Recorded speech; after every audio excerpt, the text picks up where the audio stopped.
బాధ్యత మనకుంటే భవిష్యత్తు భావితరానికి బాగుంటుంది. నేటి అవగాహన సెషన్లో మనము 1860 నాటి ఇండియన్ పీనల్ కోడ్ ఐపీసీ ని పరిశీలిద్దాం. ఇది భారతదేశ నేర న్యాయ వ్యవస్థకు మూలస్తంభంగా నిలుస్తోంది.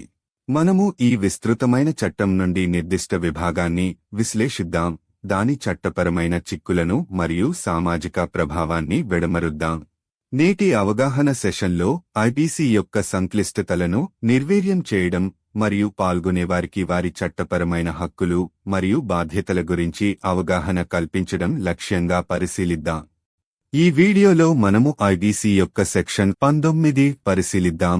భారతీయ శిక్షాస్మృతి 1860 లేదా ఐపీసీ 1860లోని సెక్షన్ 19 కీలకమైన పదాల నిర్వచనాలను వివరించడంపై దృష్టి సారించే పరిచయ అధ్యాయాలలో ఉంది. కోడ్లోని అనేక నిబంధనల యొక్క స్థిరమైన అవగాహన, వివరణ మరియు అనువర్తనానికి ఈ నిర్వచనాలు చాలా ముఖ్యమైనవి. ప్రాతిపదిక నిబంధనలపై స్పష్టతను నిర్ధారించడం వలన చట్టం యొక్క తదుపరి నిబంధనలు విభిన్న దృశ్యాలలో ఏకరీతిగా వర్తింపజేయబడతాయి. ఐపీసీ సెక్షన్ 19 ఇలా పేర్కొంది: న్యాయమూర్తి అంటే ఏదైనా చట్టపరమైన ప్రక్రియలో సివిల్ లేదా క్రిమినల్ ఒక నిర్దిష్టమైన తీర్పు లేదా అప్పీల్ చేయని పక్షంలో ఖచ్చితమైన తీర్పును ఇవ్వడానికి చట్టం ద్వారా అధికారం ఉన్న వ్యక్తి అని అర్థం.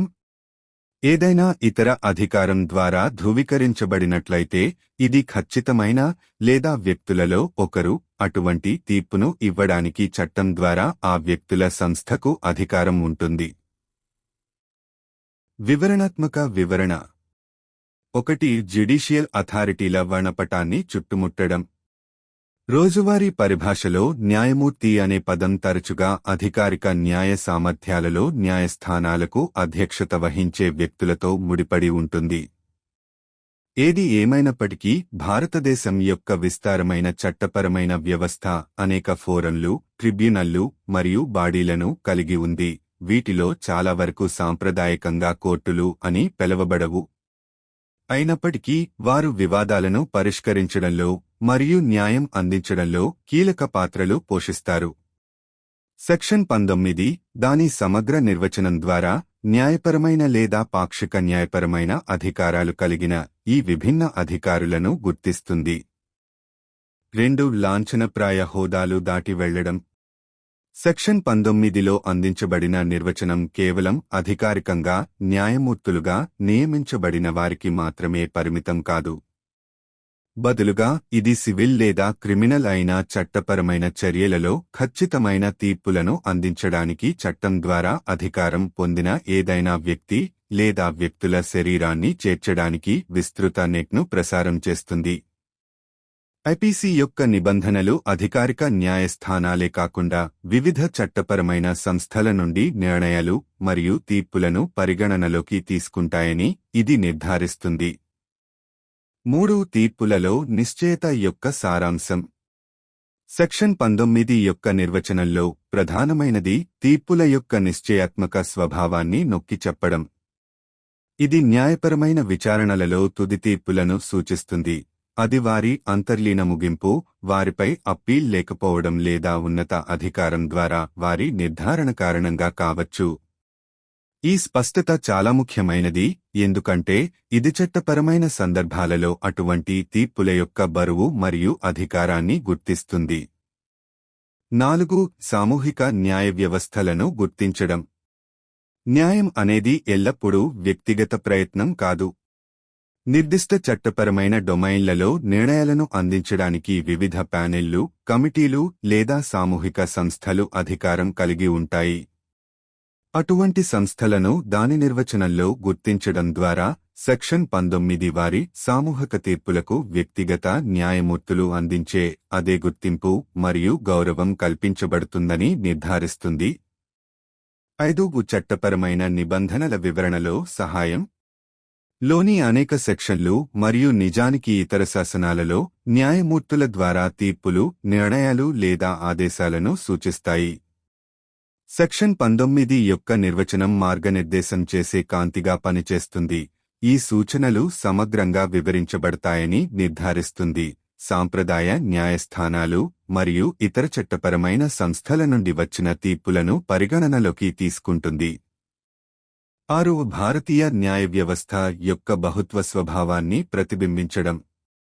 వినియోగదారుల వివాదాల నుండి పర్యావరణ సవాళ్ల వరకు వివిధ చట్టపరమైన సమస్యలను పరిష్కరించే బహుళ ఫోరంలతో భారతదేశ న్యాయ వ్యవస్థ దాని బహువచనం ద్వారా వర్గీకరించబడుతుంది. సెక్షన్ 19 యొక్క నిర్వచనం ఈ బహుత్వానికి, ఐపీసీ యొక్క అంగీకారానికి నిదర్శనం. దాని నిబంధనలు విభిన్న చట్టపరమైన సందర్భాలలో సంబంధితంగా మరియు ప్రభావవంతంగా ఉన్నాయని నిర్ధారిస్తుంది. 7. తీర్పుల పవిత్రత మరియు అధికారాన్ని నిర్ధారించడం. న్యాయమూర్తికి సమగ్రమైన నిర్వచనాన్ని అందించడం ద్వారా సెక్షన్ 19 తీర్పుల పవిత్రతను మరియు అధికారాన్ని పరోక్షంగా బలపరుస్తుంది. అవి ఏ ఫోరం నుండి ఉద్భవించాయి? ఈ తీర్పుల విలువలు గుర్తించడం, చట్టబద్ధమైన పాలనను సమర్థించడం మరియు న్యాయ వ్యవస్థపై ప్రజల విశ్వాసాన్ని నిర్ధారించడం చాలా కీలకం. ముగింపు. ఐపీసీ యొక్క సెక్షన్ 19 దాని న్యాయమూర్తి యొక్క సమగ్ర నిర్వచనం ద్వారా భారతదేశం యొక్క న్యాయబట్వాడా యంత్రాంగానికి దోహదపడే విభిన్న సంస్థలను గుర్తించడం మరియు గౌరవించడం యొక్క ప్రాముఖ్యతను నొక్కిచెబుతుంది. ఇది తీర్పు యొక్క సారాంశం. దాని అధికారం మరియు న్యాయాన్ని అందించే దాని సామర్థ్యం కేవలం సాంప్రదాయ న్యాయస్థానాలతో ముడిపడి ఉండవు, కానీ న్యాయ మరియు పాక్షిక న్యాయ ఫోరంల యొక్క విస్తృత వర్ణపటానికి విస్తరించి ఉంటుంది. అటువంటి సూక్ష్మ నిర్వచనాల ద్వారా ఐపీసీ తన స్థానాన్ని సమగ్రమైన మరియు అనుకూల చట్టపరమైన పరికరంగా సుస్థిరం చేస్తుంది. బాధ్యత మనకుంటే భవిష్యత్తు భావితరానికి బాగుంటుంది.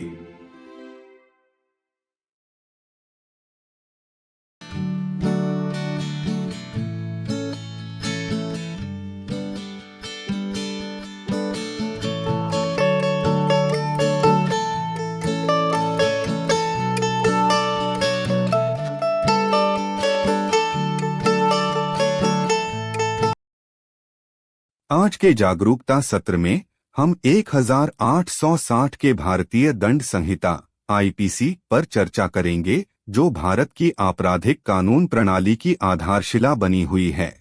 हम इस व्यापक कानून से एक विशिष्ट खंड का पता लगाएंगे, इसके कानूनी निहितार्थ और सामाजिक प्रभाव का विश्लेषण करेंगे।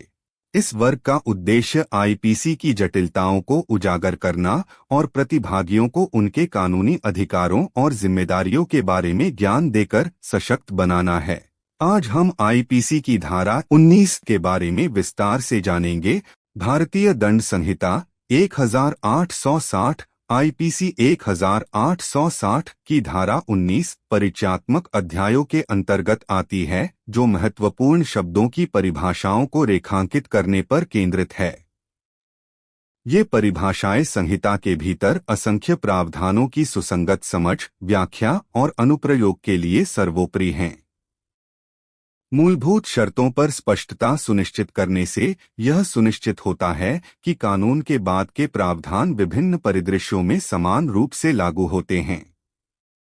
आईपीसी की धारा 19 में कहा गया है, न्यायाधीश का अर्थ है कोई भी व्यक्ति जो किसी भी कानूनी कार्यवाही, नागरिक या आपराधिक में एक निश्चित निर्णय या एक निर्णय देने के लिए कानून द्वारा सशक्त है, जिसके खिलाफ अपील नहीं की जाती है तो वह अंतिम होगा, या एक निर्णय जो यदि किसी अन्य प्राधिकारी द्वारा पुष्टि की जाती है तो निश्चित होगी, या जो व्यक्तियों के एक निकाय में से एक है। व्यक्तियों के किस निकाय को ऐसा निर्णय देने के लिए कानून द्वारा सशक्त किया गया है। विस्तृत विवरण। एक न्यायिक प्राधिकारियों के स्पेक्ट्रम को शामिल करना। रोजमर्रा की बोलचाल में न्यायाधीश शब्द अक्सर औपचारिक न्यायिक क्षमताओं में अदालत कक्षों की अध्यक्षता करने वाले व्यक्तियों से जुड़ा होता है। हालांकि भारत के विशाल कानूनी परिदृश्य में कई मंच, न्यायाधिकरण और निकाय शामिल हैं, जिनमें से कई को पारंपरिक रूप से अदालतें नहीं कहा जा सकता है। फिर भी वे विवादों को सुलझाने और न्याय दिलाने में महत्वपूर्ण भूमिका निभाते हैं। धारा 19 अपनी समावेशी परिभाषा के माध्यम से अधिकारियों की इस विविध श्रेणी को मान्यता देती है जो न्यायिक या अर्धन्यायिक शक्तियों से संपन्न हैं। 2 औपचारिक पदनामों से आगे बढ़ना। धारा 19 में दी गई परिभाषा केवल आधिकारिक तौर पर न्यायाधीश के रूप में नामित लोगों तक ही सीमित नहीं है।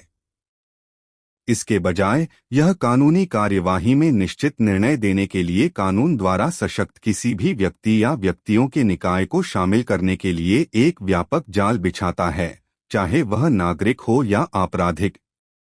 यह सुनिश्चित करता है कि आईपीसी के प्रावधान केवल औपचारिक अदालतों के नहीं, बल्कि विभिन्न कानूनी संस्थाओं के फैसलों और निर्णयों को ध्यान में रखते हैं। 3 निर्णयों में निश्चयता का सार।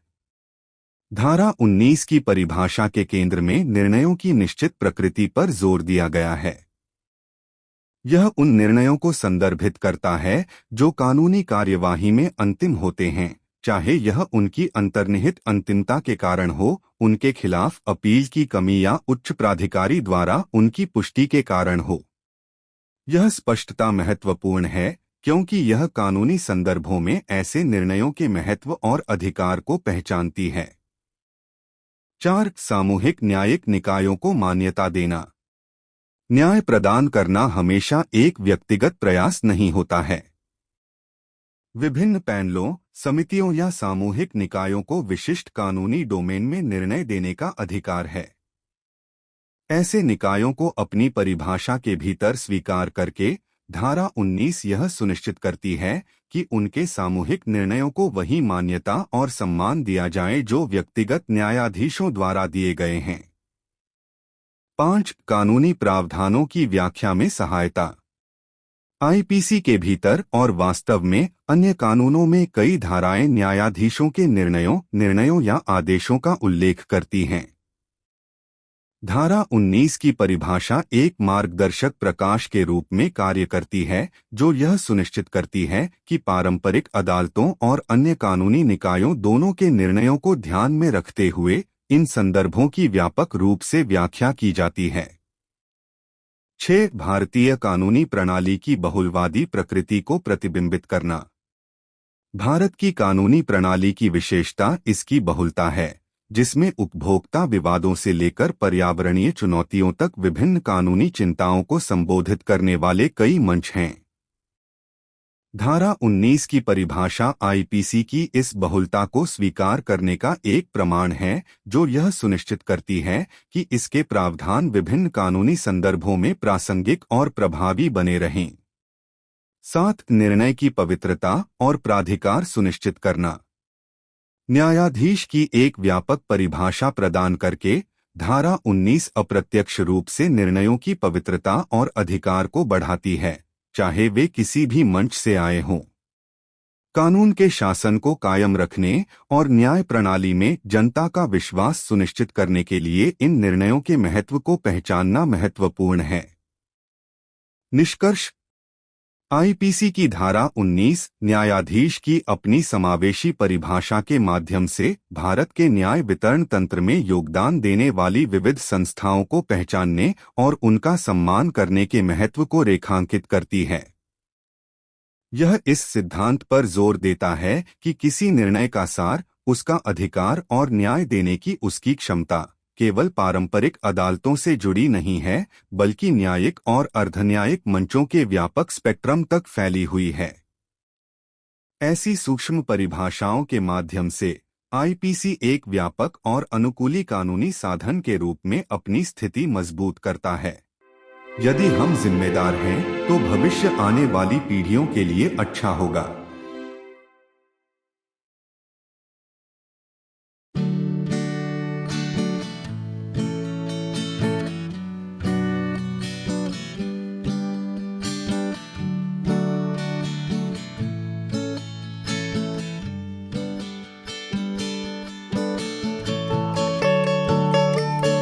Our awareness class today will provide a concise yet insightful overview of the Indian Penal Code 1860. We'll focus on a particular section, breaking down its legal parameters and real-world applications.